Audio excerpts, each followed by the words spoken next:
ਉਧਰ British Columbia ਵਿੱਚ ਆਏ ਭਾਰੀ ਹੜ੍ਹਾਂ ਕਾਰਨ ਸੂਬੇ ਦੇ ਲੋਕਾਂ ਨੂੰ ਭਾਰੀ ਮੁਸ਼ਕਲਾਂ ਦਾ ਸਾਹਮਣਾ ਕਰਨਾ ਪੈ ਰਿਹਾ ਹੈ। ਅਜੇ ਇਹਨਾਂ ਹੜ੍ਹਾਂ ਦੇ ਨੁਕਸਾਨ ਦਾ ਨਿਰੀਖਣ ਹੀ ਚੱਲ ਰਿਹਾ ਸੀ ਕਿ ਸੂਬੇ ਅੰਦਰ ਤੀਜੇ ਤੂਫਾਨ ਦੀ ਚੇਤਾਵਨੀ ਜਾਰੀ ਕਰ ਦਿੱਤੀ ਗਈ ਹੈ। ਬ੍ਰਿਟਿਸ਼ ਕੋਲੰਬੀਆ ਦੇ ਜਨਤਕ ਸੁਰੱਖਿਆ ਮੰਤਰੀ ਤੇ ਸੋਲਿਸਿਟਰ ਜਨਰਲ ਮਾਈਕ ਫੋਰਨਵਰਥ ਦਾ ਕਹਿਣਾ ਹੈ ਕਿ ਆਉਣ ਵਾਲੇ ਦਿਨਾਂ ਵਿੱਚ ਲੋਕਾਂ ਨੂੰ ਚੌਕਸ ਰਹਿਣ ਦੀ ਜ਼ਰੂਰਤ ਹੈ ਅਤੇ ਉਹਨਾਂ ਨੇ ਲੋਕਾਂ ਨੂੰ ਮੌਸਮ ਅਲਰਟ ਉਤੇ ਪੂਰਾ ਧਿਆਨ ਦੇਣ ਦੀ ਅਪੀਲ ਵੀ ਕੀਤੀ ਹੈ। We are in the midst of this third intense storm, and I know that in some parts of the lower mainland and here in Victoria, there is a bit of a lull. But I want to make it clear to everyone this storm is not over. There is this little break right now, but a significant part of the storm is still to come throughout the rest of the day. The extreme weather events we've been experiencing are unprecedented, and many parts of our province have been seeing more heavy rainfall. The Squamish-Lillooet Regional District issued an evacuation order late yesterday in the Birkin area, and those residents are receiving supports. But the full extent of the damage from this latest storm remains to be seen. Even as we continue recovering from the impacts of previous systems and widespread flooding, we are monitoring weather and road conditions across the province very closely and working with communities and emergency services to respond. Local leaders have been incredible partners in supporting British Columbians, and I am confident we will overcome these challenges stronger than ever. Our top priority remains public safety.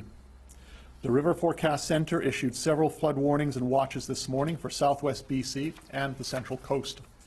You'll hear more about these advisories in a moment.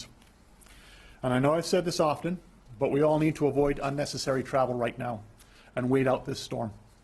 And everyone needs to follow all evacuation orders and the instructions of local officials, the experts on the ground.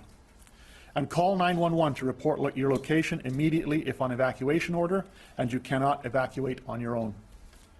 Please stay informed through updates from Environment Canada, Drive BC, your local government or your local First Nation.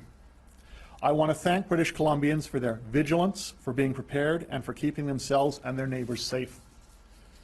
When we all work together and do our part, it makes a huge difference. This remains an extremely challenging time for our province. This series of storms has come on the heels of another terrible wildfire season, and while we're still living through a global pandemic.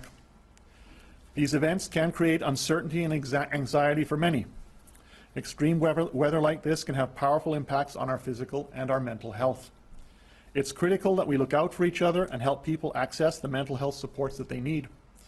If you're feeling anxious or overwhelmed or have been directly impacted by the ongoing extreme rains and flooding, please know you're not alone and we're in this together to help. We continue to work with all health authorities through emergency support services to keep people connected to vital treatments and services. Our central website at gov.bc.ca/flood response has a full list of virtual mental health supports available to anyone affected by the flooding.